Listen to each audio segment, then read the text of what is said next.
안녕하십니까. 이기는 습관, 이기는 TV의 전옥표입니다. 오늘도 활기차고 행복한 하루 되시기 바랍니다. 우리가 살아가면서 참으로 힘들고 어려울 때가 많이 있습니다. 언제 우리는 기적을 체험할 수 있고 기적 같은 일들과 축복을 받을 수 있을까요?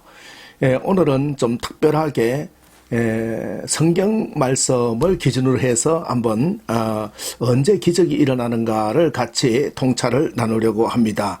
성경은 세 가지 형태가 나타날 때 기적이 일어난다라는 걸 가르쳐주고 있는데 요한복음 2장 1절에서 보면은 1절에서 11절에 보면 예수님께서 당시에 가장 먼저 이제 공생의 활동을 하시면서 가나의 혼인잔치에서 물이 포도주로 변하게 하는 놀라운 기적을 행사하게 되시는 걸 볼 수가 있습니다. 근데 여러분, 이 첫 가나의 물이 포도주로 변하는 기적이 일어난 때는 세 가지 정조가 있을 때 일어났다는 사실을 보면서 저는 정말로 많은 통찰을 얻고 그럴 때마다 우리 청년들과 직장인들과 또 사업하시는 분들에게 용기를 가지라고 말씀드리고 싶습니다. 참 정말 이 요한복음 2장 1절에서 11절에 있는 이 기적은 우리가 살아가는 데서 정말 깨우쳐야 될 어마어마한 통찰이라고 생각을 합니다. 언제 기적이 일어났습니까? 유대인들이 연애를 하게 되고 또 혼인잔치를 하게 되면 한 일주일 정도 계속해서 연애를 하게 되는데 거기에 연회장에서 가장 중요한 것이 포도주인 것입니다. 포도주가 떨어지면 흥이 안 나지요. 그래서 연회장을 준비했던 사람들은 포도주에 많이 신경을 쓰는데 마침 가나의 혼인잔치에서 포도주 가장 중요한 연회에서 가장 중요한 포도주가 떨어졌습니다. 여러분, 포도주가 바닥이 난 것이지요. 그 바닥이 났을 때 그때 주님의 역사가 일어났던 걸 볼 수가 있는 것입니다. 그래서 우리는 그 포도주가 모자란지라 할 때 바로 그때 포도주가 없을 때 우리가 건강이나 돈이나 또 자녀나 가정 문제들 때문에 비참해하고 또 우리 인생이 바닥까지 갔을 때 그때 하나님의 역사와 기적이 시작된다는 사실을 우리는 기억해야 될 것입니다. 사람들은 인생의 바닥이 보이면 절망하고 좌절하게 되는 것이지요. 그래서 또 극단적인 선택을 하게 되고 하지만은 하나님은 그때 기적을 베풀기 위해 바닥난 우리를 찾아오신다는 사실, 이것을 꼭 기억해야 된다라는 것입니다. 우리는 전능하신 분의 부르심에 응하기만 하면 되는 것입니다. 성경에 보면은 참으로 예수님은 베드로가 밤새 물고기 한 마리도 잡지 못하고 정말 낙담하고 그 마음이 바닥까지 떨어져 있을 때 그때에 주님이 나타나셔서 다시 나가서 그물을 깊은 데에 그물을 내리라고 말씀하지 않았습니까? 사르밧 가부도 이제 이거 먹고 죽어야 되겠다고 했을 때 바닥까지 갔을 때 그때 엘리야를 통해서 하나님의 역사가 일어나지 않았습니까?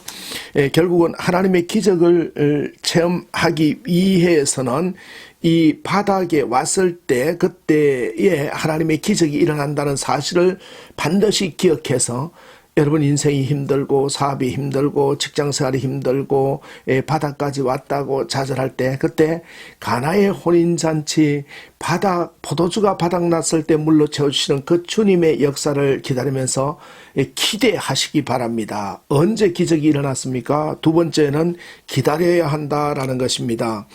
예수님의 어머니 마리아는 예수님에게 혼인잔치에서 포도주가 바닥이 났다 떨어졌다고 얘기를 하니까 우리 예수님께서 단호하게 거절하십니다. 뭐라고 얘기합니까? 나와 무슨 상관이 있습니까? 내 때가 아닙니다.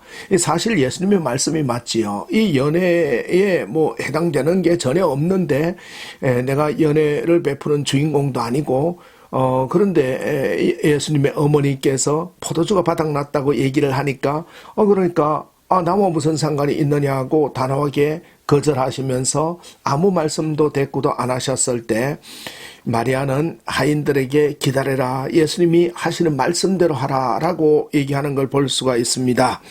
포도주가 떨어진 것은 신랑이나 연회장이 해결할 일이라는 것은 당연히 맞지만은 마리아의 어머니처럼 기다려야 된다라는 것입니다. 예, 그러므로 우리가 서둘러 마리아는 낙심하지 않았고 서둘러서 무슨 일을 한 것이 아닙니다.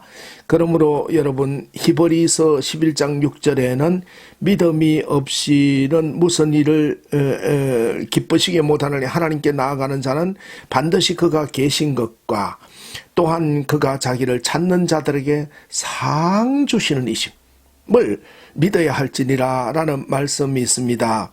우리가 하나님의 자녀라면 하나님의 계시는 것과 하나님을 찾는 자들에게 상 주시는 것, 이 두 가지를 꼭 믿어야 되는 것이지요.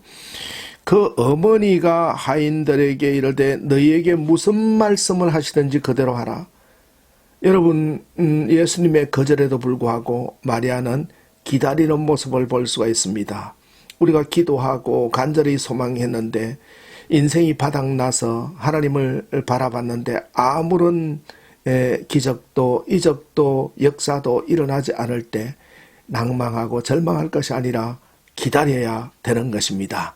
세 번째 기적이 일어날 때 그대로 따랐다라는 것입니다.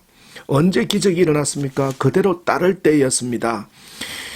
마리아는 포도주가 떨어진 문제를 예수님께서 해결하시리라고 믿었습니다. 그래서 하인들에게 무슨 말씀을 하시든지 그대로 하라라고 말씀했는데, 예수님께서 하인들에게 뭐라고 말씀하셨는가 하면은 그 정결의식 때에서는 그 항아리에다가 포도물을 가득 담으라고 얘기했습니다. 그래서 하인들이 예수님의 말씀대로 항아리에다 물을 가득 담습니다. 그리고 그 하인들에게 이것을 떠다가 연회장에게 가져다 주라라고 얘기합니다. 그래서 물이 변하여 포도주가 됐는데 하인들은 물을 가져다는 것을 알고 있는 것이죠. 그 맹물을 다시 떠다가 포도주라고 가져다 주라 그러니까 얼마나 하인들도 의의가 없겠습니까? 그러나 그들이 예수님의 말씀대로 그대로 했습니다. 토달지 않고 그대로 항아리를 가득 물로 채우고 채운 항아리에서 떠다가 가져다 주었더니 그 연회장에 참여한 많은 손님들이 처음에 좋은 포도주를 내고 나중에 좀 못한 포도주를 내는데, 이 집에는, 이 잔치상에는 처음보다 나중 포도주가 훨씬 더 좋은 것이 나왔구려 하면서 신랑과 연회장을 칭찬하는 모습을 볼 수가 있습니다. 여러분, 우리는 그대로 해야 됩니다. 그런데 여기서 굉장히 중요한 사실 하나를 발견하게 되는데, 예수님은 신랑이나 연회장이나 마리아나 그 많은 제자들을 사용해서 물이 포도주로 변하게 하지 않으셨다라는 것입니다. 결국은 잔치집에서 일하는 하인들을 통해서 놀라운 기적을 베푸셨다라는 것이지요.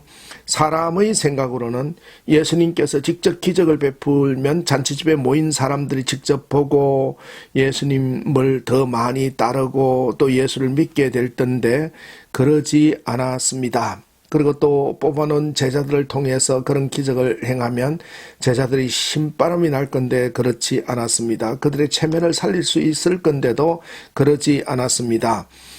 잔치집에서 가장 업신여김을 당하는 하인들을 통해서 기적을 베푸셨던 것이지요. 예수님은 바로 병들고 가난하고 약한 자들을 위해 오셨습니다.